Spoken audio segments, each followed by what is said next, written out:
తర్వాత మ్యారేజ్ అయిన first night రోజే ఆయన మళ్ళీ బాటిల్ తీసుకొని తాగారు మేడం. ఓకే. ఆహ్, ఆ రోజే. మ్యారేజ్ నేను చాలా ఎప్పుడైందమ్మా? సెకండ్ షాక్ మ్యారేజ్ అయ్యాను. ఎప్పుడైంది? 2019 లోని జూన్ 14థ్ నేను మ్యారేజ్ చేసుకున్నాను మేడం తనని. వాళ్ళ పెద్దవాళ్ళకి ఇష్టం లేకపోయినా మీ ఆ! మీ హస్బెండ్ నేను ఈ లేదు అమ్మాయినే మేడం, వాళ్ళు చేసుకుంటా ఒప్పుకున్నారు. అదే వాళ్ళకి ఇష్టం లేదు ఫస్టు. కానీ తర్వాత ఆ! మీ హస్బెండ్ నేను ఈ అమ్మాయినే చేసుకుంటాను, లేకపోతే ఇంకెవరిని చేసుకోను అనటం వల్ల మీ 2 ఫ్యామిలీస్ ఒప్పుకొని మీకు మ్యారేజ్ చేశారు జూన్‌లో 2019లో. మీకు ఫస్ట్ నైట్ రోజే అవును మేడం. తెలిసిందా ఆయన డ్రింక్ తాగుతున్నాడు అని. అది అవును మీకు మేడం. నచ్చలేదా? అవును. ఏంటి మేడం? అది మీకు నచ్చలేదా? ఫస్ట్ నైట్ ఆయన డ్రింక్ తాగడం మాట్లాడారా అతనితో? నాకు నచ్చలేదు. బట్ నేను తనని ఏమి అనలేదు మేడం. ఓకే. ఎందుకిట్లా చేస్తున్నారు అంటే మళ్ళీ సేమ్ అదే చెప్పారు. నేను హ్యాపీగా ఉన్నాను. అందుకే డ్రింక్ చేస్తున్నానని చెప్పారు. ఓకే అమ్మ. ఒక ఫస్ట్ అంటే ఇన్ని 10 ఇయర్స్ మళ్ళీ ఇంకొక పర్సన్‌ని ఫస్ట్ ఎక్స్‌పెక్టేషన్ ఏదైనా కూడాను ఒక పర్సన్‌తో ఉండేటప్పుడు ఫీలింగ్ సెపరేట్‌గా ఉంటది కదా మేడం. బట్ అవును. తను అవేమీ ఆలోచించలేదు. ఇంకా ఆ రోజు నుంచి 10 డేస్ లీవ్‌లో ఉన్నారు. 10 డేస్ కంటిన్యూయస్‌గా తాగాడు మేడం తను. మార్నింగ్ లేదు, ఈవినింగ్ లేదు, నైట్ లేదు ఎప్పుడూను. తను పడుకునే టైం వచ్చేసి 2, 3 వరకు తాగి పడుకునేది. ఇంకా మధ్యాహ్నం 2, 3కి మళ్ళీ లెగుస్తాడు.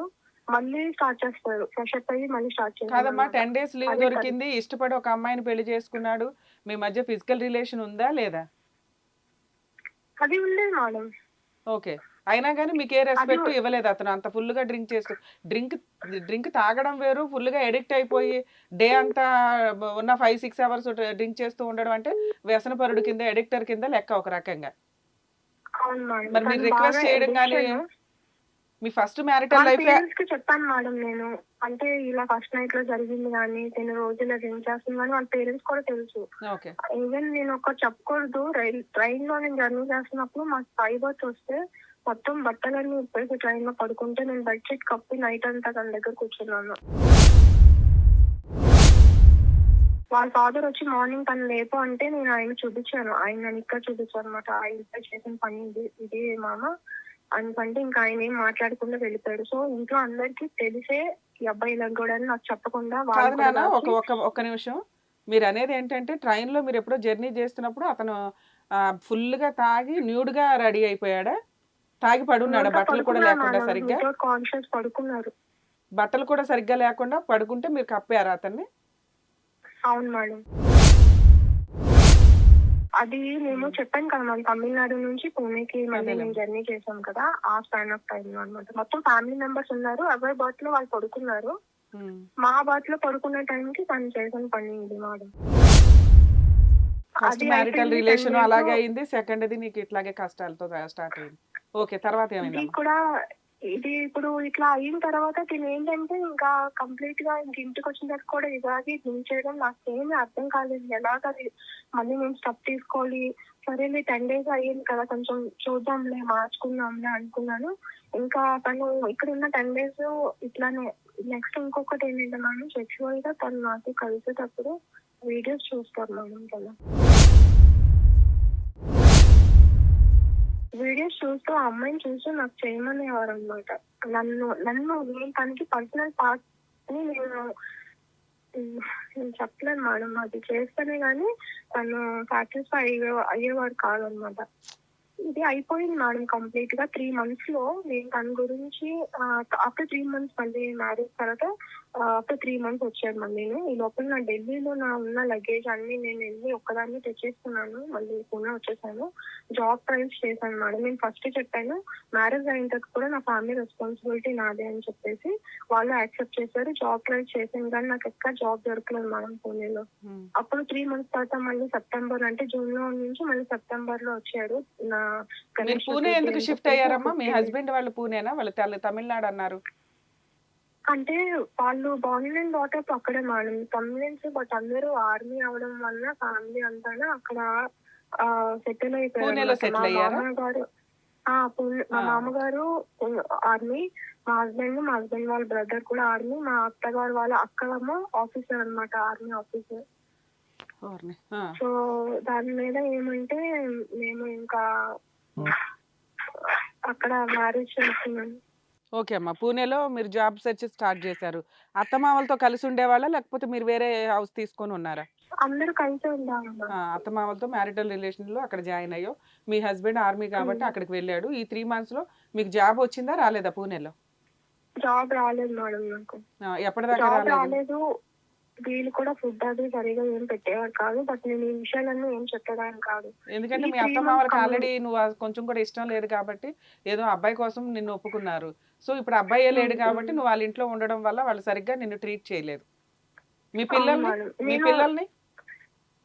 పిల్లల్ని అప్పుడే కాలేదు మేడం. మమ్మీ దగ్గరే ఓకే. ఉంచాను. పిల్లలు మీ మమ్మీ అమ్మ ఏమన్నారంటే ఒక 1 ఇయర్ అక్కడ ఉండి చూద్దామని. నువ్వు చూడు అసలు ఎలా ఉందో. మీ అందరూ కమ్యూనికేషన్ బాగున్నాక పిల్లల్ని తీసుకెళ్ళమని చెప్తే సరే అన్నాను. ఇంకా మధ్యలో వాళ్ళ ఎడ్యుకేషన్ స్టార్ట్ చేయడం ఇష్టం వాళ్ళని అక్కడ ఉంచేదాన్ని. ఓకే. సో ఈ 3 మంత్స్ మేము దూరంగా ఉన్నప్పుడు తను మాట్లాడిన మాటలైతే అసలు భయంకరంగా అన్నమాట. అంటే ఏం మాట్లాడేవాడు? అన్నెసెసరీగా అన్నెసెసరీగా తిట్టేవారు మేడం. ఏ రీజన్ లేకుండా డ్రింక్ చేసి చాలా అబ్యూజ్ చేసేవారన్నమాట. అలా అసలు నువ్వు అబ్యూజ్ ఇక్కడ చేసి ఏమి బాగా ఒక్క ఏడ్చి నిమిషం అమ్మా. ఇక్కడ మీరు ఎటువంటి అబ్బాయిని ఏ రకంగానూ కష్టపెట్టలేదు. ఆల్రెడీ పిల్లల్ని కూడా తీసుకురాలా. పోనీ పిల్లల్ని తీసుకొచ్చారు. అప్పుడే తీసుకొచ్చేసిందని ఏదైనా గొడవ పడడానికి. ఉన్నంతలో నువ్వు జాబ్ చేసుకుంటున్నావు. చెప్పినట్టు అత్తమామల దగ్గర జాయిన్ అయ్యావు వెళ్లి మ్యారిటల్ రిలేషన్‌లో. ఇందులో నిన్ను తిట్టడానికి ఆయనకు దొరికే రీజన్స్ ఏంటి? ఏ ఎలిగేషన్స్ మీద తిడతాడు? ఏమీ లేదు మేడం. తను డ్రింక్ చేసిన తర్వాత తను ఏదో ఒకటి అనాలి అంతే. అంటే ఏ పాయింట్స్ అది అంటాడు? అలా మిమ్మల్ని పాయింట్ ఔట్ చేయడానికి ఏమి ఏమున్నాయి? లేదు. ఏమి లేదు. ఏం చేస్తున్నావు అని అడిగేవారు మేడం స్టార్టింగ్.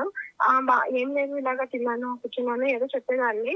ఇంకా డాక్యుమెంట్స్ మావి ఇంకా అవ్వలేదు మేడం. ఆ! అది టైం పడతది. ఒక ఆధార్ కార్డ్ గాని, పాన్ కార్డ్ గాని చేంజ్ చేయాలంటే అది గవర్నమెంట్‌కి ఒక ప్రొసీజర్ ఉంటది. నాది Aadhaar card, pan card 2 rejection అయింది. ఎందుకంటే సెకండ్ మ్యారేజ్ కాబట్టి దానికి నేను ఒక లెటర్ రాసి పంపించాలంట. ఆ విషయం నాకు తెలియక మళ్ళీ నేను కాల్ చేసి చెప్తే వాళ్ళు అది చేయడానికి నాకు 4, 5 మంత్స్ పట్టింది మేడం. 6, 7 మంత్స్ పట్టింది. ఆధార్ కార్డ్, పాన్ కార్డ్ అవ్వడానికి నాకు. ఓకే. సో ఇది ఒక్కటే రీజన్ గా పెట్టుకొని ప్రతి రోజు ఏదో ఒకటి అనేవాడు అనమాట. ఇంకా అబ్యూజ్ మేడం అన్నెసెసరీ అబ్యూజ్ అనమాట. అది అది ఎందుకో కూడా రీజన్ ఏంటో కూడా తెలిసేది కాదు. వాళ్ళ పేరెంట్స్ చెప్తే సరేలే వాడు ఫోన్ ఎక్కువ పికప్ చేయొద్దు పక్కన పెట్టి. నాకు లాంగ్వేజ్ ప్రాబ్లం. వాళ్ళ అమ్మగారు ఒక్కరికి తెలుగు వచ్చు. వాళ్ళ నాన్నకి హిందీ రాదు. నేను ఢిల్లీలో ఉండేటప్పుడు ఎవరితోని కమ్యూనికేట్ చేసేదాన్ని కాదు. ఓన్లీ ఆఫీస్ టు రూమ్ నుంచి ఆఫీస్. ఇంకా ఫ్రెండ్స్ కి వాళ్ళకి కుక్ చేసేదాన్ని. అవన్నీ నా స్ట్రగల్స్. బట్ నేను ఎవరితో కమ్యూనికేట్ చేస్తాను కదా. సో నాకు హిందీ అంతగా రాదు. ఇప్పుడు నేర్చుకున్నాను మేడం. So okay. ఇప్పుడు ఈ 3 మంత్స్ తర్వాత మళ్ళీ తను వచ్చిన తర్వాత ఫస్ట్ డే తను ఇంటికి వచ్చి ఫ్రెష్ అప్ అయిన తర్వాత తను చికెన్ బిర్యానీ అన్నారు. నేను ప్రిపేర్ చేసి పెట్టాను. తినేసి అప్పుడు కూడా డ్రింక్ చేశారు. ఫస్ట్ డే తను వచ్చిన రోజు ఆఫ్టర్ 3 మంత్స్ వచ్చిన తర్వాత డ్రింక్ చేశారు. డ్రింక్ చేసి అప్పుడు వచ్చిన వెంటనే పెద్ద పెద్ద కేకలు వేస్తారు. ఎవరు ఎక్కడ లేరు, వీళ్ళందరూ ఎక్కడికి వెళ్ళారు నిన్ను మీరిద్దరు ఏ వదిలేసి లాంగ్వేజ్‌లో అది ఇది అని చెప్పి. మాట్లాడుకుంటారమ్మా? అతనికి తెలుగొచ్చా? English madam. ఇంగ్లీష్‌లో. ఓకే. తనకి తెలుగు వచ్చు. వాళ్ళ అమ్మమ్మ ఉండేటప్పుడు వరకును వాళ్ళు తెలుగులో మాట్లాడేవారు. తిను 18 ఇయర్స్ కి తన పోస్టింగ్ వచ్చి 2 మంత్స్ అంటే ఆ రోజే 2, 3 డేస్ తర్వాత ఆమె చనిపోయారంట. సో అప్పటి నుంచి మొత్తం ఫ్యామిలీ అంతా తెలుగు అసలు మాట్లాడడం మానేశారు. ఓకే. సో అప్పుడు 18 నుంచి ఇప్పుడు మా హస్బెండ్ కి 36 ఇయర్స్ మేడం. హ్మ్. చాలా లాంగ్ గ్యాప్ కాబట్టి తను తనకి ఏమో మరి నేనేమో తెలుగులో ఎవరితోనో తను తెలుసుకోవడం గురించి నాకు రాదు అని చెప్పుండొచ్చు. బట్ మేబీ ఆయనకి అతను తెలుగు అర్థమవుతది. అండర్‌స్టాండ్ చేసుకుంటాడేమో గాని పెద్దగా మాట్లాడడు ఆ! మీ ముందైతే. అంత అంత నెక్స్ట్ నువ్వు బాగా తెలుగులో ఏం కమ్యూనికేట్ మాట్లాడతావో చేయలేదు. కనిపెట్టడానికి కూడా ఆయన తెలీదని చెప్పుండొచ్చు. చెప్పుండొచ్చు మేడం. ఓకే. ఇంగ్లీష్‌లో బట్ మీ ఇద్దరి ఆఫ్టర్ నాకు కమ్యూనికేషన్ తెలిసింది ఉంటది. తనకి తెలుగు వచ్చు అన్న విషయం. అలాగే అమ్మా. ఓకే. మాట్లాడతారు మేడం తను. అంత కాదు బట్ మాట్లాడతారు. ఓకే. తర్వాత సో ఏమైంది? అది వచ్చినాక ఏమైంది? అయిపోయింది. సో ఆ రోజు ఫస్ట్ డే వచ్చినప్పుడు తను చాలా సెక్షువల్ గా చాలా బ్యాడ్ గా బిహేవ్ చేశారనమాట. బ్యాడ్ గా బిహేవ్ చేస్తే నేను నైట్ చాలా ఏడ్చి నేను చెప్పాను. ఇన్ని 3 మంత్స్ తర్వాత వచ్చి నువ్వు ఇలా బిహేవ్ చేస్తున్నావు. సో మీ పేరెంట్స్ ఏం నేర్పించారు? నువ్వు ఒక భరతమాతకి సేవ చేస్తున్నావు. ఒక ఇండియన్ ఆర్మీ అయ్యుండి నువ్వు ఒక భూమాతకి నువ్వు అసలు వాల్యూ ఇవ్వనప్పుడు ఒక లేడీకి నువ్వు ఏమి రిసీవ్ చేసుకుంటావు? అసలు నువ్వు ఆర్మీనేనా అని అడిగినందుకు నా గుండెల మీద కూర్చొని చంపలు వాయించాడు మేడం. ఒక 5-6 వాయించుంటానేమో చాలా గట్టిగా. ఇంకా నేను ఆ నైట్ ఎవ్వరిని డిస్టర్బ్ చేయలేదు. నేను ఒక్కటే చెప్పాను, ఇంకొకటి కొడితే నేను చచ్చిపోతాను. నాకు ఊపిరి ఆడట్లేదు. లేచిపోమని చెప్పాను. ఇంక నేనేం మాట్లాడలేదు తనతోని. వెంటనే ఒక 2 మినిట్స్ మళ్ళీ హగ్ చేసుకున్నారు. మళ్ళీ పక్కకు తోస్తారు. అయిపోయింది. మార్నింగ్ లేచినప్పటికీ నాకు మొత్తం ఈ చెవు గాని, ఈ చెంప అన్ని స్వెల్లింగ్ వచ్చాయి. వాళ్ళ మదర్ చూపించిన వెంటనే షాక్ అయిపోయింది. ఇది నేను మిర్రర్ లో కూడా చూసుకోలేదు. ఆమెకి ఫస్ట్ చూపించాను ఇట్లా చేసాడు అంటే. ఆమె అన్నారు, మీ మామ కూడా ఇట్లానే చేసేవారు. అబ్బాయిలకి అనుగుణంగా మనం సర్దుకుపోవాలి. బట్ నేను చెప్పాను, నేను బిఫోర్ కూడా నా పాస్ట్ లో ఇంత వర్స్ట్ గా తను అలా అసలు నాకు లైఫ్ లో లేదు. ఈ 10 years లోనే నాకు ఇది ఏమి తెలియదు కూడా మా ఇద్దరికి కొంచెం అండర్స్టాండింగ్ వచ్చేంత వరకు తను కొంచెం సర్దుకుని ఉండాలి, అంతేగాని ఇట్లా చేయడం కరెక్ట్ కాదు కదా అంటే, సరే నువ్వు వెళ్ళి ఫ్రెష్ అప్ అవ్వు అని అన్నాను. దీని గురించి మాట్లాడలేదు మేడం వాళ్ళ పేరెంట్స్. ఈ ఆ అబ్బాయిని హాలిడేస్ అడగలేదా? వచ్చినప్పుడు ఏరా వచ్చి 3 నెలల తర్వాత వచ్చి ఆ పిల్లని ఇట్లా కొడతావా? ఫస్ట్ అమ్మాయి అలాగే వెళ్ళిపోయింది నీ అప్పుడు సైకో బిహేవియర్ వల్ల. ఇంకా మరి ఈ ఆ అమ్మాయి కూడా రోజే వెళ్ళిపోతే ఏంటని? అప్పటికి 2 days ముందు నాకు జాబ్ దొరికింది మేడం. ఓకే. అందుకని నన్ను నైట్ షిఫ్ట్ అనమాట. ఆ! నేనేమో నేను వచ్చాను కదా నువ్వు వెళ్ళొద్దంటే, ఈవెన్ నేను కూడా అనుకున్నాను వెళ్ళకూడదని. వాళ్ళ పేరెంట్స్ అన్నారు వచ్చింది కదా ఎందుకు వదులుకోవడం వెళ్ళమన్నారు. సో మరి నేను వెళ్ళేటప్పుడు వాళ్ళు ఏమైనా మాట్లాడారేమో నాకు తెలీదు. ఓకే. నేను ఆఫీస్ లో ఉండేటప్పుడు నాకు మెసేజ్ పెట్టారు, సారీ నేను ఇంకెప్పుడు అలా చేయను అట్లా ఇట్లా అని. అక్కడ జరిగిన 1 week తర్వాత మళ్ళీ వితౌట్ రీజన్ రూమ్ లోని తను కూర్చో నేను వస్తాను అని అన్నారు. అంటే నా బెడ్రూమ్ లోని హాల్ లోకి వచ్చాను అనమాట. తను చెప్పినా కూడాను ఇంకా రావట్లేదు ఏం చేస్తున్నారు అని చెప్పి, కిచెన్ లో ఏం చేస్తున్నారు అని చెప్పి సౌండ్స్ వస్తుంటే బయటకు వచ్చానని వెరీ బ్యాడ్లీ హీటెడ్ మ్యామ్. ఎలా కొట్టారంటే వాళ్ళ ఫాదర్ కూడా ఉన్నారు, వాళ్ళ నాన్నగారిని కూడా పుష్ చేసేసి ఎంత ఆపినా కూడా ఆగలేదు. తన మెంటాలిటీ ఏంటంటే బాగా కొట్టిన తర్వాత సెక్షువల్ గా పార్టిసిపేట్ చేయాలన్న ఒక మైండ్ సెట్ అనమాట కొంది. అలా అలా అయినా కూడా ఏడుస్తూ నేను చేసినా కూడా ఈ విల్ యాక్సెప్ట్ అలా అలా ఉండేవారు. సో ఇదే టైంలోని ఈ 15 days లోని తను నేను మా రిలేటివ్స్ ఒక బర్త్డే పార్టీ వల్ల ఫ్యామిలీ పార్టీ వల్ల మేము ఒక రెస్టారెంట్ కి వెళ్ళున్నాం. ఇక్కడ తను డ్రింక్ చేస్తున్నారని వాళ్ళ పేరెంట్స్ కూడా యాక్సెప్ట్ చేయలేదు. అంటే పెద్దవాళ్ళు అందరూ ఉన్నారు, గ్రాండ్ మదర్ ఫాదర్ అందరూ ఉన్నారు, నువ్వు కావాలంటే ఎక్కడైనా పోయి తాగంటే, ఇంకా నాకు కొత్తగా మ్యారేజ్ అయింది తను ఒక్కరిని ఎందుకు విడిచిపెట్టాలని నేను వేరే సపరేట్ గా వచ్చి మళ్ళీ మేము కూర్చొని డ్రింక్ చేసేతాను. బయట ఫస్ట్ టైం మేము వచ్చాము, డ్రింక్ చేసిన తర్వాత కూడా ఇంటికి వచ్చిన టైంలోనే ఎవరో ఒక అమ్మాయి ఒక లేడీ కాల్ చేస్తున్నారు తనకి కంటిన్యూస్ గా అనమాట. సో తను ATM కి అమౌంట్ తీసుకోవడానికి అంటే కార్ నుంచి దిగినప్పుడు నేను ఆ ఫోన్ పికప్ చేసి నేను అడిగాను ఎవరు మీరు అని చెప్పేసి. అంటే ఆ అమ్మాయి చెప్పింది ఏంటంటే నేను వాళ్ళ వైఫ్ ని అని చెప్పాను. మీ పేరేంటే రజియా బేగం, ముస్లిం, బెంగాలీ అమ్మాయి. సో నాకు షాక్ అయ్యాను అనమాట, ఏంటి ఇదంతా ఏం జరుగుతుందని. ఇంటికి వెళ్ళిన వెంటనే వాళ్ళ పేరెంట్స్ అడిగితే అక్కడ బర్త్డే ఇక్కడ కేక్ కటింగ్ జరుగుతుంటే ఏంటి నువ్వు ఇవన్నీ చేస్తావు అని చెప్పి నా మీద సీరియస్ అయ్యారు.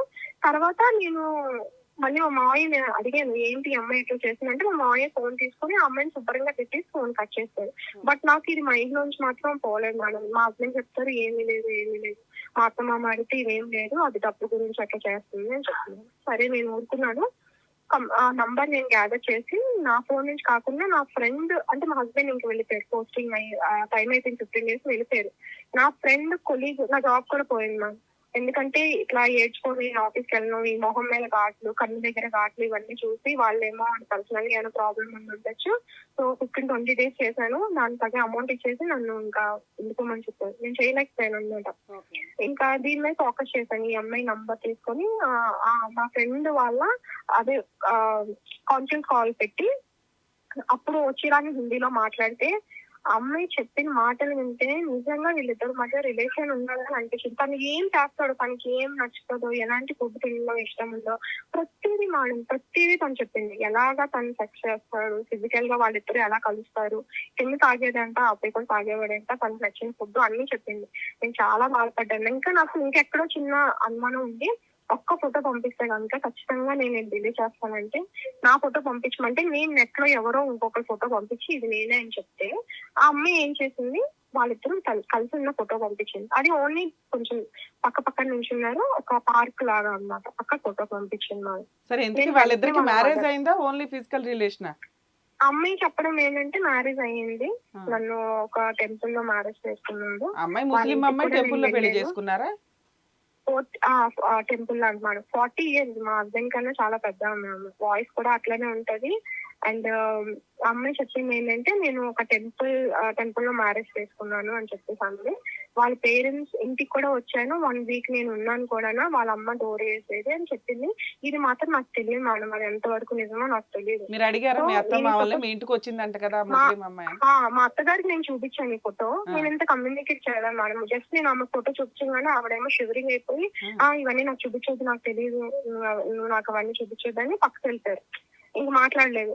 సో నేను రూమ్ లోనే ఉన్నాను, ఏడుస్తున్నాను ఎందుకు ఇట్లా అయింది అని చెప్పి. మా హస్బెండ్ కూడా ఫోటో పంపించి నువ్వు ఎంతో హ్యాపీగా ఉండు, నన్ను వదిలే, నేను అసలు ఎక్స్పెక్ట్ చేయలేదు, నిజాన్ని ఏమి అబద్ధం ఏమి చెప్పకుండా మ్యారేజ్ చేస్తున్నాను, బట్ నువ్వు ఇట్లా చేయడం కరెక్ట్ కాదంటే నేను నాతో ఏం మాట్లాడలేదు. వాళ్ళ నాన్నగారు ఈ లోపల లంచ్ కి వచ్చారనమాట, ఆఫీస్ నుంచి వచ్చి అడిగారు ఏంటమ్మా ఏమైందంటే, ఫోటో నేను డోర్ నుంచి చూపించాను. ఆయన చూసి ఈ అమ్మాయి మాకు తెలుసు మ్యారేజ్ చేసుకుంటానంటే మేము వద్దు అని అన్నాము, కానీ వీళ్ళిద్దరి మధ్య ఏం జరిగిందో మాకు తెలియదు అని అన్నారు. So what ever it is, మా హస్బెండ్ నేను అడిగితే హీ జస్ట్ టోల్డ్ మీ ఏంటంటే మా ఇద్దరి మధ్య ఏం లేదు, నేను బయట నార్మల్ గా ఉంటే ఫోటో తీసుకున్నాను. అయితే నేను చెప్పాను నువ్వేమైనా సెలబ్రిటీవా, లేకపోతే నువ్వేమైనా ఒక ఆర్మీ డ్రెస్ లో ఉన్నావా నీతో ఫోటో దిగడానికి, నువ్వు ఒక సివిల్ డ్రెస్ లో ఉన్నావు, ఎవరో ముఖమొహం తెలియని అమ్మాయి నీ దగ్గరకు వచ్చి ఫోటో ఎందుకు తీసుకుంటది? She's not a girl, she's a woman and she's old lady. చాలా చూడడానికి కూడా చాలా వర్స్ట్ గా ఉంది మ్యామ్. ఏదైనా కూడా నేను అన్ని ఇంకేం చేశాను, నా ఫోన్ లో ఈ ఫొటోస్ సేవ్ ఉన్నాయి. ఇంకా దివాళీకి మా ఇంటికి వెళ్ళాలని చెప్పి నా మొబైల్ ఏమో చెయ్యి జారిపోయిందని చెప్పి హాట్ వాటర్ లో పడేశాను మా మావయ్య. నా పాకెట్ చెప్పేసి మా మావయ్య గారు పడేస్తే ఇంత ప్రాసెస్ లో ఒక నిమిషం అమ్మా, ఇంత ప్రాసెస్ లో మీ హస్బెండ్ గానీ మీరు గానీ మీ హస్బెండ్ ఆర్మీ నుంచి లీవ్ లో వచ్చినప్పుడు మీ ఇంటికి వెళ్ళారా? మీ పుట్టింటికి అల్లుడిని తీసుకొని వెళ్తారు కదా, అలా వెళ్ళి ఏమన్నా జరిగినాయి అట్లాంటివి? దివాళీకి వచ్చారు మేడం, ఎందుకంటే తనకి టైం లేదు కదా, ఆప్షన్ లేదు. సో దివాళీకి వచ్చి నేను మమ్మీ నుంచి వెళ్ళినప్పుడు అక్కడ వచ్చారు, అక్కడ కూడా తాగారు, 1 వీక్ ఉన్నారు, అక్కడ కూడా కొట్టారు విపరీతంగా. మా పెద్దోళ్ళందరూ వచ్చి అడిగారు ఎందుకు కొట్టారు అంటే టీవీ ఛానల్ మార్చానని కొట్టారు. మార్చలేదని, సారీ, టీవీ ఛానల్ తను చెప్పింది పెట్టలేదని చాలా విపరీతం కొట్టారు. మా డాడీ మేడం చాలా అప్సెట్ లో ఉన్నారు. యాక్చువల్లీ మా డాడీకి అసలు ఏం తెలీదు, ఆయన తెలిసింది నా పేరు ఒక్కటే, నేను ఒక్కదాన్నే. నా పిల్లల్ని కూడా నా కూతుర్ని నా పేరు పెట్టి పిలుస్తారు. మా డాడీకి నేనంటే అంత ప్రాణం అనమాట. ఆయన చెప్తున్నారు కొట్టొద్దు, నా కూతుర్ని కొట్టొద్దు అని. ఆయన తెలిసింది ఒక్కటే, నాకు ఏమైనా హర్ట్ అయితే ఆయన చూడలేదు. అలాంటి మనిషి కూడా నోట్ నుంచి బ్లడ్ వస్తున్నా కూడా తను ఆపకుండా విపరీతంగా కొడుతూ ఉండి ఆఫ్టర్ కొట్టిన ఒక 10 minutes తర్వాత వాళ్ళ నాన్న ఏం చెప్పాడంటే నువ్వు అక్కడ నుంచి ఇమీడియట్ గా హోటల్ ఎక్కడికైనా వెళ్తావు. బట్ మా ఇంటికి వచ్చి ఫస్ట్ టైం ఇలా వచ్చారు, ఇది రెస్పెక్ట్ కాదు అని చెప్పి నేను మళ్ళీ తను వెళ్ళిపోతున్నా. ఎవరో వస్తారు ఏదో చేస్తారు అని ఎందుకు ఎదురు చూస్తావు? రా, నీ ఊర్లో ఉన్న సమస్యలని నువ్వే పరిష్కరించు. నీ ఇల్లే కాదు, నీ ఊరు కూడా నీదే. ఇప్పటి వరకు మీపై ఎన్నో దాడులు దౌర్జన్యాలు జరిగినా చూస్తూ ఉన్నారు. మీ చుట్టూ జరిగే అన్యాయాన్ని వీడియో తీసి ఈ క్రింద ఉన్న నంబర్ కి పంపించండి. మీ ఊర్లో జరిగే వింతలు, విశేషాలు మరియు మీలో కానీ మీ చుట్టుపక్కల వాళ్ళలో కానీ ఏదైనా స్పెషల్ టాలెంట్ ఉన్నా కూడా మమ్మల్ని సంప్రదించండి. ఈ ప్రపంచానికి హిట్ టీవీ మిమ్మల్ని పరిచయం చేస్తోంది. హిట్ టీవీ, ఇది సామాన్యుడి టీవీ.